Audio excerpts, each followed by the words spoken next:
Suman TV ప్రేక్షకులకు నమస్కారం. ప్రస్తుతం మనతో పాటు ఉన్నారు శ్రీచక్రపీఠం వ్యవస్థాపకులు, ప్రముఖ జ్యోతిష్యులు బ్రహ్మశ్రీ ప్రదీప్ జోషి గురువు గారు. వారితో మాట్లాడదాం. గురువుగారు నమస్కారం. గురువుగారు, శ్రీమాత్రే నమః. గురువుగారు, మరి చంద్రగ్రహణం, సూర్యగ్రహణం అయిపోయింది, చంద్రగ్రహణం వస్తుంది. ఏ రోజున ఎగ్జాక్ట్ గా ఉంటే గనక ఈ గ్రహణ ప్రభావం ఏ రాసుల వారి మీద ఉంటుంది? ఏమైనా పరిహారాలు పాటించాలా? పట్టు విడుపు సమయాలు గురువుగారు, అలాగే చూసుకుంటే గర్భిణీ స్త్రీలు కూడా ఉంటారు కదా, వారు ఏమైనా పద్ధతులు పాటించాలి అంటారా? ఒకసారి పూర్తి వివరణ గురువుగారు. శ్రీ గురుభ్యో నమః. శ్రీమాత్రే నమః.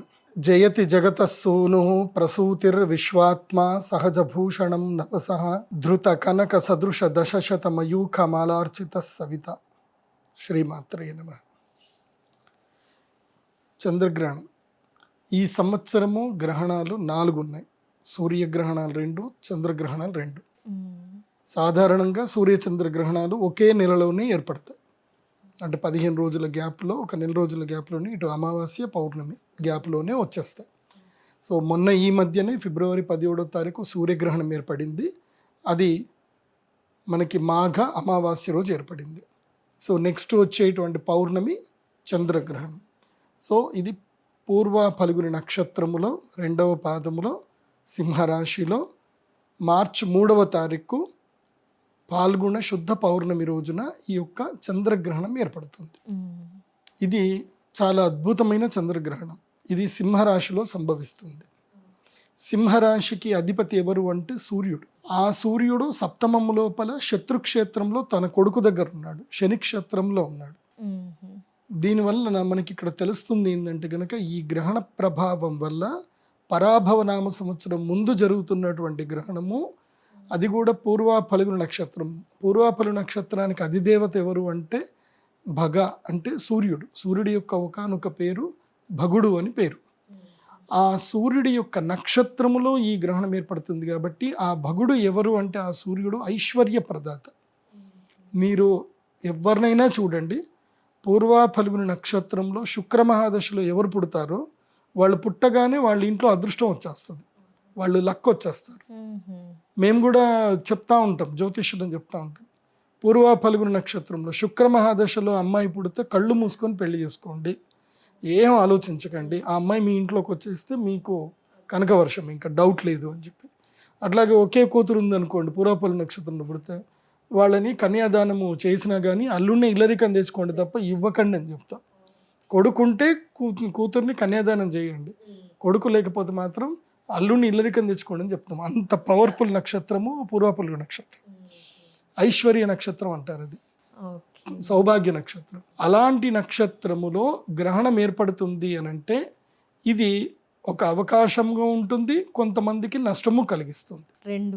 రెండు అంటే ఎవరెవరైతే గనక బంగారం ఎక్కువ రేట్లో కొనుక్కున్నారో, వెండి ఎక్కువ రేట్లో కొనుక్కున్నారో వాళ్ళు ఒక 6 నెలలు, ఒక 3 నెలలు వెయిట్ చేయాల్సి వస్తుంది మళ్ళీ ఆ ధర రావడానికి.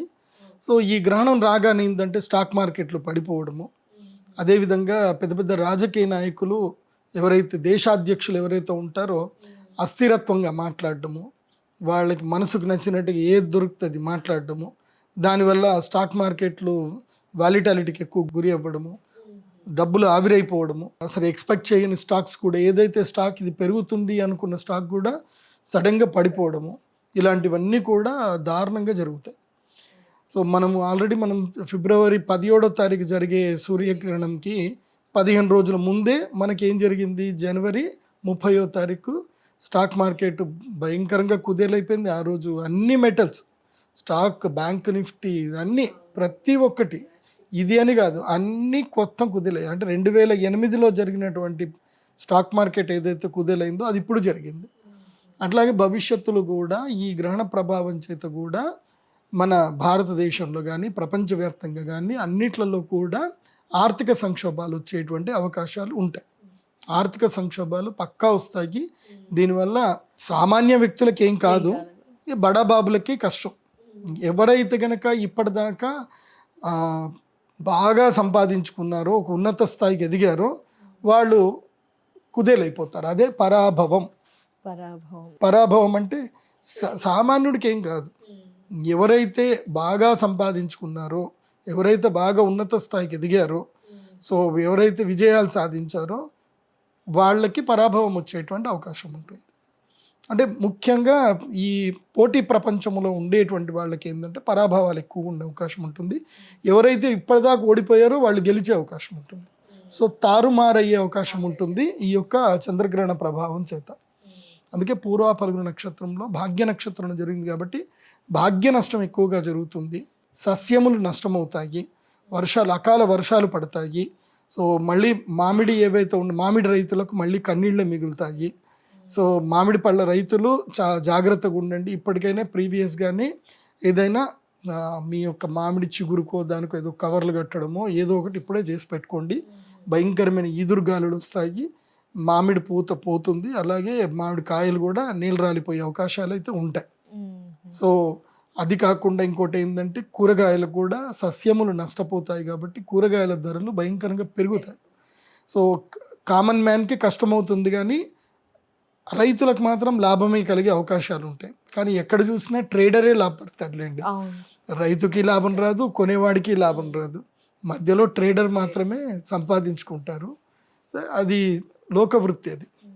కాకపోతే రైతులు కొంచెం జాగ్రత్తగా మీరు గట్టిగా ఉంటే మీరు అమ్మకపోతే వాడెందుకు కొనుక్కుంటాడు.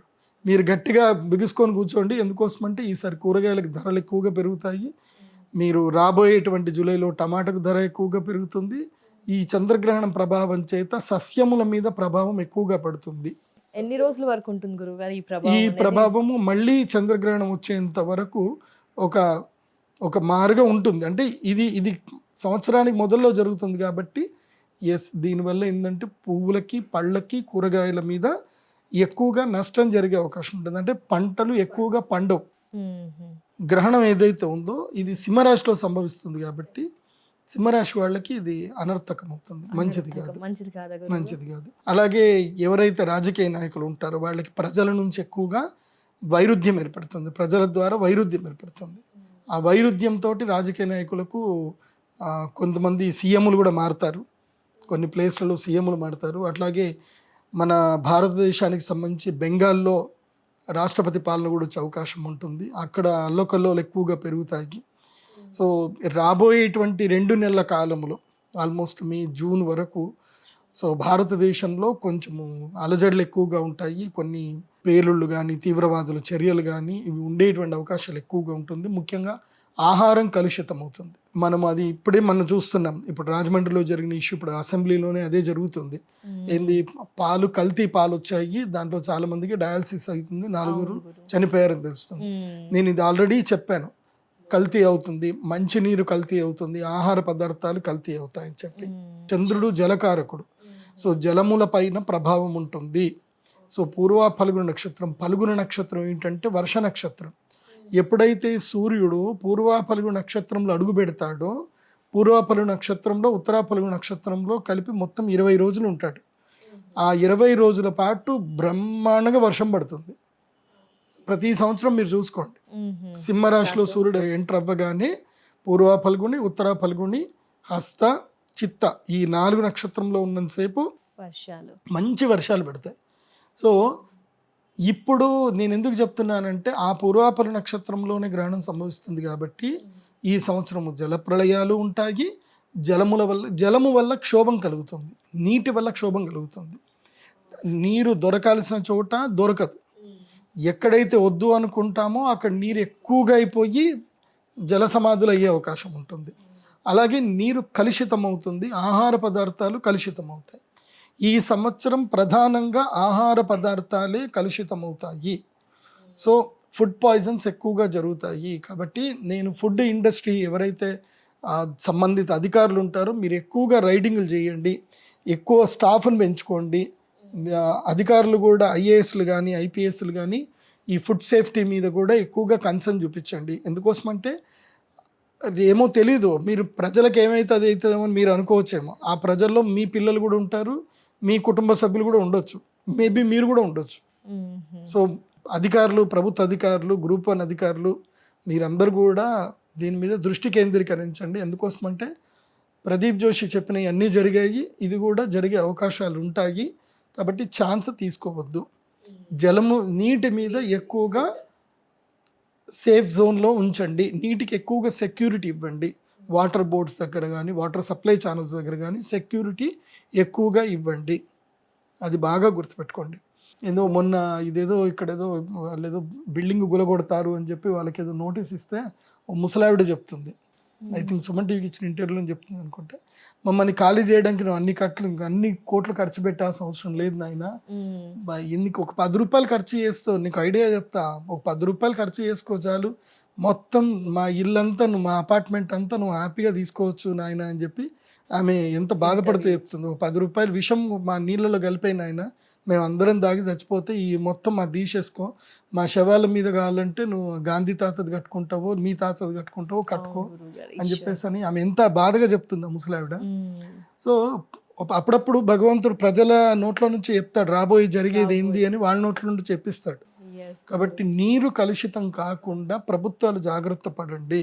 అది ఇక దాని గురించి ఇంక ఎక్కువ చెప్పను కాబట్టి పెద్ద పెద్ద ఆఫీసర్లకు అది అర్థమవుతుంది కాబట్టి అది చూడండి. ప్రజలు ఆహారం పట్ల అప్రమత్తంగా ఉండండి. ఎక్కడ పడితే అక్కడ భోజనాలు చేయకండి. ఈ సంవత్సరము వచ్చేటువంటి 3 నెలల కాలం పాటు ఆహార భద్రత చాలా ముఖ్యం, అదొకటి చూడండి. ఇంకా ఏమైనా ప్రజలు జాగ్రత్త పడాలి అంటారా? ఆ రోజు ఏమైనా ప్రిడిక్షన్స్ అలాంటివి? ముఖ్యంగా గర్భిణీ స్త్రీలు జాగ్రత్త పడాలి. ఈ గ్రహణాన్ని ఏమంటారు అంటే ముచ్చమస్తమానయ చంద్రగ్రహణం, కేతుగ్రస్త చంద్రగ్రహణం. ఇది మనకి పార్షియల్గానే కనిపిస్తుంది, చంద్రగ్రహణం అంత పెద్దగా ఏం కనబడదు. ఇది స్టార్ట్ అవ్వడము ఏంటంటే మార్చి 3వ తారీఖు రోజున మధ్యాహ్నము 3 గంటలు ఆ టైంలో స్టార్ట్ అవుతుంది. ఎండ్ అవ్వడం అయితే 7:30 వరకు ఎండ్ అవుతుంది.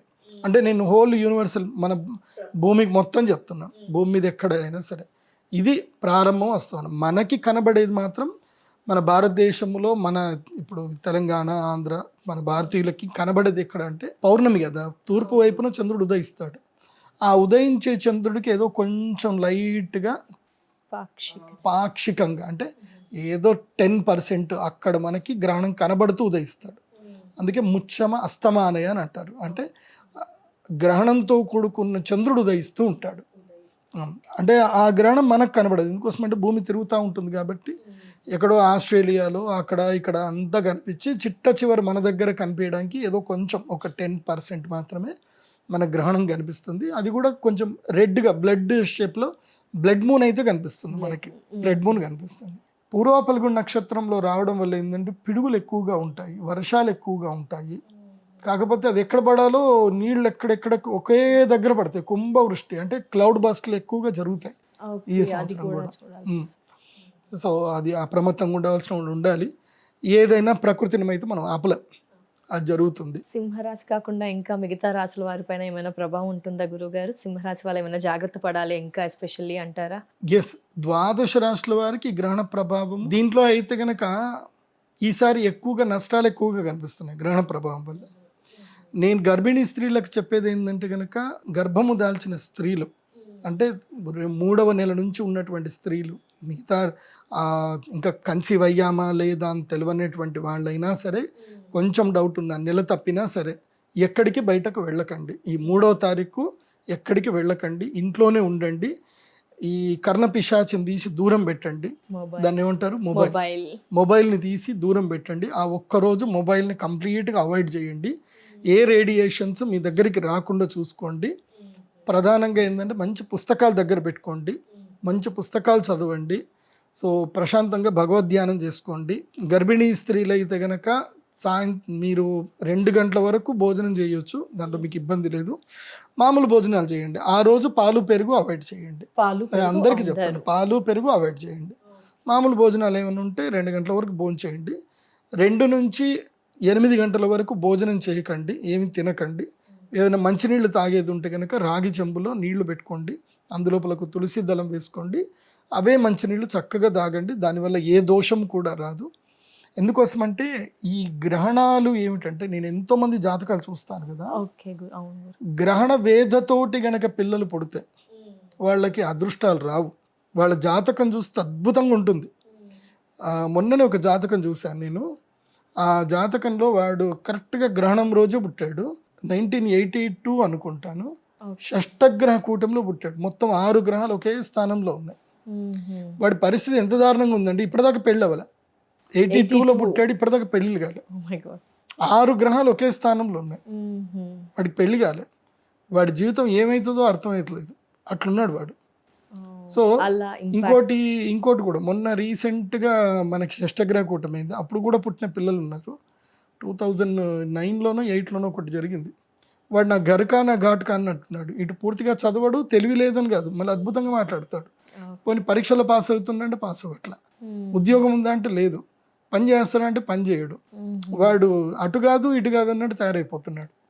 సో కొంతమంది ఉంటారు ఈ గ్రహణ ప్రభావం కనుక పడితే, గ్రహణ ప్రభావం అంటే ఇప్పుడు ఉదాహరణకి గర్భిణీ స్త్రీలు ఉన్నారు, వీళ్ళు గర్భధారణలో ఉన్నారు. ఇప్పుడు 3వ నెల నుంచి తీసుకొని 9వ నెల మధ్యలో ఎవరైనా ఈ గర్భధారణలో ఉన్నారనుకోండి, వాళ్ళకి తప్పకుండా గ్రహణ వేద పడుతుంది. గ్రహణ వేద పడుతుంది. సో ఈ పిల్లలు పుట్టిన తర్వాత అయినా సరే వాళ్ళ పిల్లలకి 6 సంవత్సరాలు, పిల్లలు పుట్టగానే జాతకం చెప్పించుకొని ఫస్ట్ బాలారిష్ట దోష నివారణ చేయించుకోవాలి. మళ్ళీ 6 ఏళ్ల తర్వాత వాళ్ళకి మళ్ళీ ఎప్పుడెప్పుడు ఈ గ్రహణ వేద ప్రభావం చేత వాళ్ళ జీవితంలో ఏమైనా నష్టాలు జరుగుతాయని తెలుసుకొని మళ్ళీ ఆయా టైంలో కూడా పరిహారాలు చేయించుకోవాలి. చేయించుకోలేదనుకోండి ఆ గ్రహణ వేద కంటిన్యూ అవుతుంది. మనకి తెలియదు కానీ ఈ మీరు ఉదాహరణకు చూడండి, గ్రహణ సమయానికి మీరు మామూలుగా నేచర్ దగ్గరికి వెళ్ళండి, సముద్రం దగ్గరికి వెళ్ళండి, ఎక్కడికైనా వెళ్ళండి, నేచర్ ప్రశాంతంగా ఉంటుంది. గ్రహణం జరిగేటప్పుడు గాలి కూడా ఎక్కువగా వీచదు, చాలా కామ్గా ఉంటుంది. మొన్న మేము సూర్యగ్రహణం యాగం చేసినప్పుడు చూడాలి, ఒక పక్షి ఎగురుతున్నది కనిపించట్లేదు, మొత్తం నేచర్ అంతా ప్రశాంతంగా ఉంది 17వ తారీఖు. సో అట్లుంటుంది నేచరు, ప్రళయం వచ్చే ముందు ప్రశాంతంగా ఉంటుంది అన్నట్టు అట్లా ఉంటుందన్నమాట నేచర్. అందుకే నేను చెప్పేది ఏంటంటే మీ అందరు కూడా ఈ గ్రహణం ఏర్పడేటప్పుడు మేము ఒక పరిహారం చేస్తాం, చంద్ర అమృత సిద్ధి తంత్రం అని ఒక పరిహారం చేస్తాం. గ్రహణ వేద ఉన్నటువంటి వాళ్ళు గ్రహణ సమయంలోనే పరిహారం చేసుకుంటేనే వాళ్ళకి ఆ గ్రహణ వేద తొలుగుతుంది. ఎందుకోసం అంటే గ్రహణ వేద ఉంది అంటే అర్థం ఏంది, వాళ్ళ మీద రాహుగ్రహ ప్రభావము కేతుగ్రహ ప్రభావం ఉంది అని అర్థం.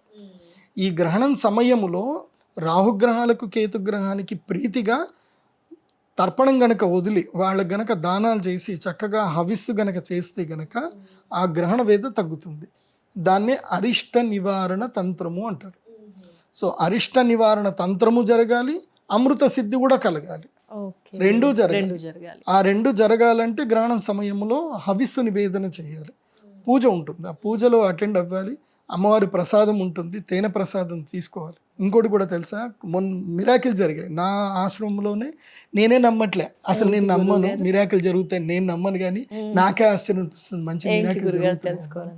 అంటే కొంతమంది మూగ పిల్లలు, కొంతమంది మాటలు సరిగా రాని పిల్లలకు మాటలు వచ్చేసాయి, they are now little bit they start talking అనమాట, బాగుంది. ఇప్పుడు ఆటిజం ఉన్న పిల్లలకు కొంతమందికి క్యూర్ అయింది, వాళ్ళకి అమ్మవారి బ్లెస్సింగ్స్ వచ్చాయి, వాళ్ళకి కొంచెం క్యూర్ అయింది. అట్లాగే ఒక పిల్లవాడికి ఇంకా ఆపరేషన్ చేస్తే కానీ వాడు బతకడు అన్న పిల్లవాడు కూడా వాడు చక్కగా బతికాడు, మంచిగా ఇప్పుడు హాయిగా తిరుగుతున్నాడు. వాడు చనిపోతాడు అనుకున్న పిల్లాడు బతికి తిరుగుతున్నాడు కూడా. ఏం చేశారు గురుగారు, ఈ పరిహారాలు ఏమైనా పాటించారా? ఏం లేదండి, గ్రహణ సమయము చాలా పవర్ఫుల్ టైం. ఆ టైంలో మేము అమ్మవారికి ఒక దివ్య మంత్రం చదువుతూ తేనెతో అభిషేకం చేస్తాం. ఆ అభిషేకం చేసిన తేనెని తమలపాకు పెట్టి లవంగం వేసి ఇచ్చేస్తాం. అది తింటే చాలు, దానికి ₹1 ఖర్చు లేదు. కాకపోతే అది పీఠానికి రావాలి, తీసుకొని పోవాలి. మరి చంద్రగ్రహణం రోజున ఏమైనా చేస్తున్నారా మీ ఆధ్వర్యంలో గురువు గారు? అలాంటి వారు రావాలి, అదే చేస్తున్నారు. అమృతం అంటే భూలోకంలో దొరికే అమృతం ఏమిటి అంటే గనక తేనె. మీరు ఎన్ని రోజులు పెట్టినా పాడవంది ఏంది అంటే తేనె. ఏ పదార్థం అయినా ఎన్ని రోజులు పెట్టినా పాడైపోతుంది, కానీ తేనె పాడవదు. సో అది తేనె. ఇంకోటి ఉంటుంది, అది సుర అంటారు. పాడవంది ఏంటంటే సుర అంటే అర్థం ఏంది, మద్యం మీరు ఎన్ని సంవత్సరాలు ఉంచితే దాంట్లో కిక్ అంత పెరుగుతుంది అని, అది సుర. ఇది అక్కడి నుంచే వచ్చింది, ఇది కూడా అక్కడి నుంచే వచ్చింది. ఏంటిది, మనకి ఈ యొక్క క్షీరసాగర మదనం జరిగినప్పుడు పుట్టిన దాంట్లలో కూడా అప్పుడు కూడా పుట్టిందే భ్రమరం. భ్రమరం అంటే ఏంటి, తేనెటీగ. మీరు ఒక్కసారి ఊహించుకోండి, ప్రపంచంలో తేనెటీగ లేదు అంటే మనం ఎవరు ఉండవు, మనకు తిండి దొరకదు. బికాస్ పరాపరాగ సంపర్కం జరగలేదు. తేనెటీగల వల్ల వృక్షానికి సంబంధించిన సంపర్కం జరగలేదు. పరపరాగ సంపర్కం జరగకపోతే నీకు చెట్లు ఎట్లా ఇదవుతాయి? సో అవే కదా మెయిన్గా. అందుకే మనము భ్రమరాంబ మల్లికార్జున స్వామి అని అంటాం మనం. సో భ్రమరాంబాదేవి లేకపోతే మనం లేము. ఆ భ్రమరము, తేనెటీగలు, తుమ్మెదలు, ఈ జాతి లేకపోతే మనం లేము, మనకు తిండి దొరకదు. సో అప్పుడు కల్పవృక్షము పుట్టింది, కల్పవృక్షంతో పాటు భ్రమరము పుట్టింది. అందుకోసం అంటే వృక్షాలు వికసించాలంటే ఏం కావాలి? భ్రమరం కావాలి. కాబట్టి తేనెటీగ చేసేది ఏంది? అమృతం ఏంటంటే తేనె. సో ఆ పువ్వులో నుంచి వచ్చేటువంటి మకరందము అది కూడా మన మన మానవుల లెవెల్కి అది అమృతమే. ఇది ఒరిజినల్ తేనె అయితేనే అది మనకు అమృతం. అట్లాగే ఎప్పుడైతే అమృత పాత్ర ఒలికింది, ఇప్పుడు గరుత్మంతుడు అమృతాన్ని తీసుకొచ్చి భూమి మీద పెట్టి కద్రు దేవత కోసం అని చెప్పి పెట్టి ఆ అమృత పాత్రను తిరిగి తీసుకొని వెళ్ళేటప్పుడు ఏం జరిగింది? దర్భల మీద పెట్టాడు. ఆ దర్భల మీద అమృతం ఒలికింది. అప్పుడు కద్రు దేవత యొక్క పిల్లలైనటువంటి సర్పములు ఆ యొక్క దర్భాలను నాకినాయి కాబట్టి వాటి నాలుక చీరి ఉంటుంది. పాము యొక్క నాలుక రెండుగా చీరింది ఉంటుంది, అవి నాకాయి కాబట్టి. అందుకే ఈ గ్రహణ సమయంలో సర్పదానం చేయటము, సర్పంకు సంబంధించిన మంత్రములు నమోస్తు సర్పేభ్యో ఏకైచ పృథ్వీమను ఏ అంతరిక్షే దివితేభ్యో నమో నమ స్వాహ అని చెప్పేసి అని ఆ సర్పమంత్రం చదివి అవిస్తునివ్వడము. తర్వాత ఆ ఏదైతే గనక అమృతము భూమి మీద పడినప్పుడు ఆ అమృత బిందువుల చేత పుట్టిందే తమలపాకు. తమలపాకు చెట్టు కూడా అమృతమే. అందుకే అది తులసి దళం తర్వాత దివ్యమైన ఔషధం ఏంటంటే తమలపాకు. అందుకే భోజనం తర్వాత ఇంత పాన్ వేసుకోండిరా అని చెప్పి మన తాతలు ముత్తాతలు అమ్మమ్మలు, మా అమ్మమ్మ అయితే రోజు సున్నం పెట్టి మంచిగా పాన్ వేసుకునేది మా అమ్మమ్మ. She lived up to 90 years వరకు బతికింది మా అమ్మమ్మ. కాబట్టి తమలపాకు కూడా అమృతం కిందకే సమానం. సో గ్రహణ సమయంలో అమృతము దొరుకుతుంది కాబట్టి ఆ తమలపాకులో తేనెతో మేము ఏదైతే పూజ చేసి ఇస్తామో అది గ్రహణ సమయంలో తీసుకోవాలి. అది మీకు ₹1 ఖర్చు ఉండదు. మా టెంపుల్కి వచ్చి అక్కడ కూర్చొని మంత్రం విని అమ్మవారి పూజ అయిన తర్వాత అది తీసుకోవాలి. తీసుకుంటే మీకు మిరాకిల్ జరుగుతాయి. మీరు నమ్మితే జరుగుతాయి. మీరు నమ్మండి, అమ్మవారిని ఆరాధన చేయండి. ఎందుకోసం అంటే మన మనస్సు చాలా గొప్పది. అది సంకల్పము చేస్తుంది, వికల్పం చేస్తుంది.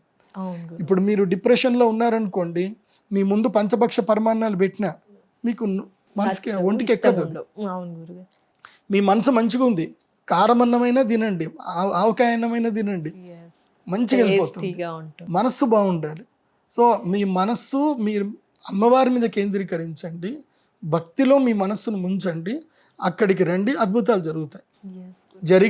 జరుగుతూ ఉంటాయి కూడా, జరగబోతాయి కూడా, వస్తాయి. నేను అందరికి నాకు కొంచెం అక్కడ ఆ ఒక్కరోజు నాకు ఎట్టిక అవుతుంది కానీ ఓపిక్గా అందరికీ ప్రసాదం ఇస్తాను, అందరికీ మంత్రించిన. ఇంకోటి ఏంటంటే ఆ రోజు మేము తెల్ల ఆవాలు కూడా ఇస్తాను, తెల్ల ఆవాలు ఇస్తాను. అది ఏమిటంటే కనుక దాంట్లో ఒక ప్రత్యేకత ఉంటుంది.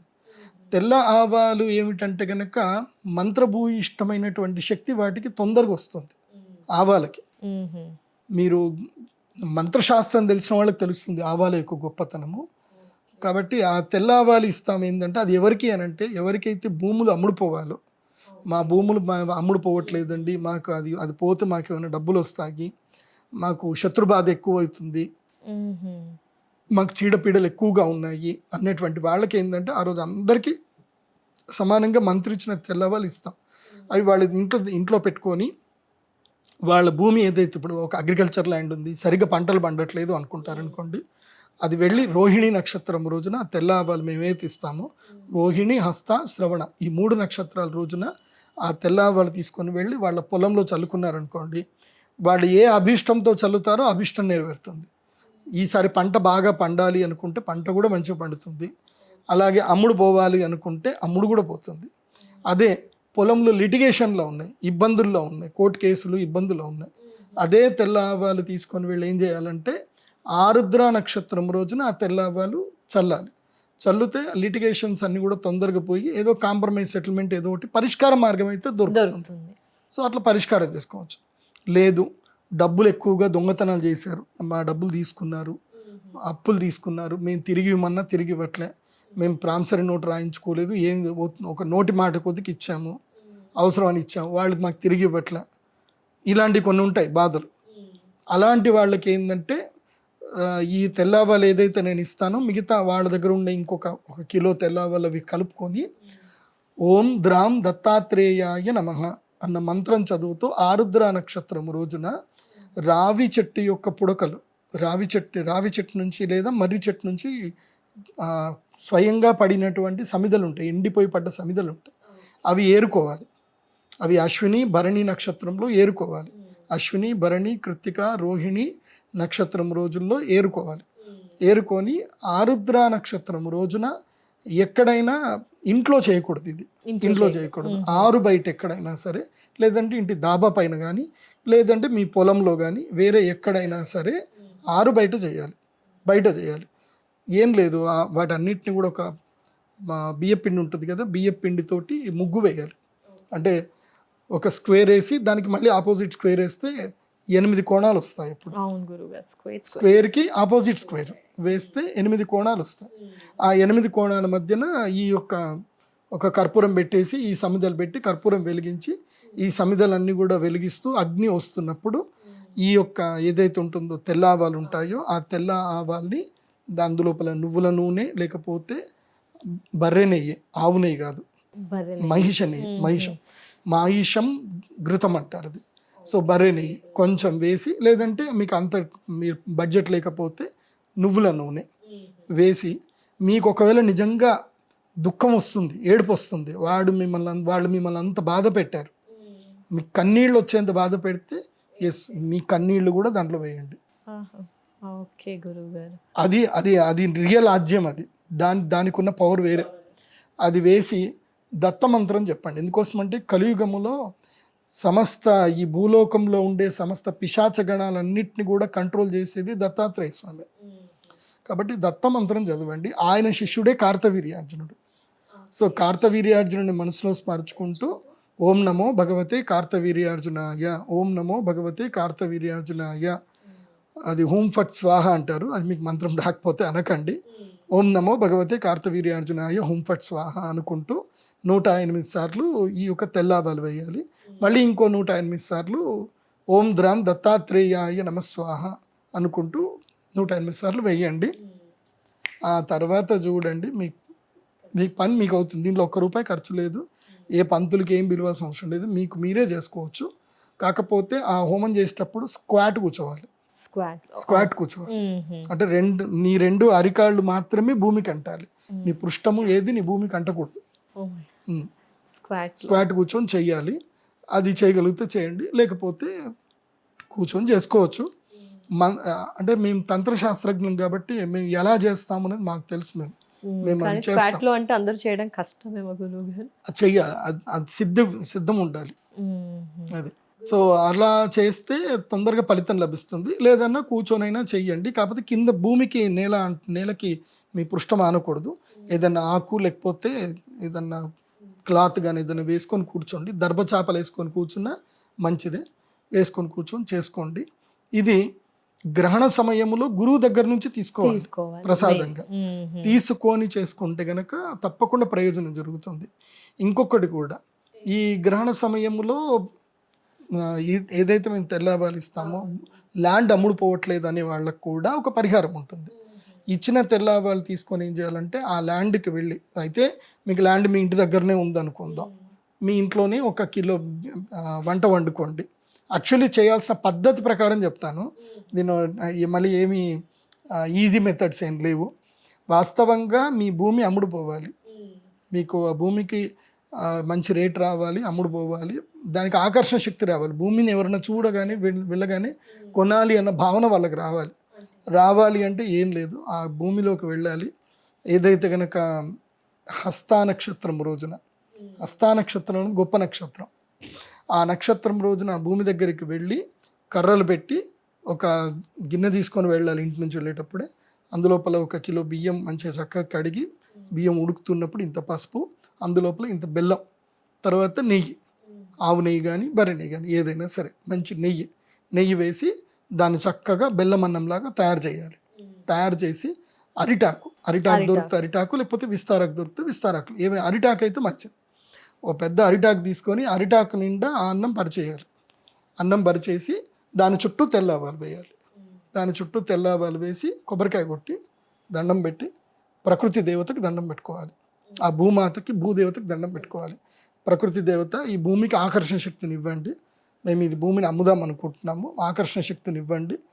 ఎవరైతే కొనుక్కుంటారో వాళ్ళు కూడా బాగుపడాలి, ఈ భూమి ద్వారా వాళ్ళకి కూడా మంచి జరగాలి.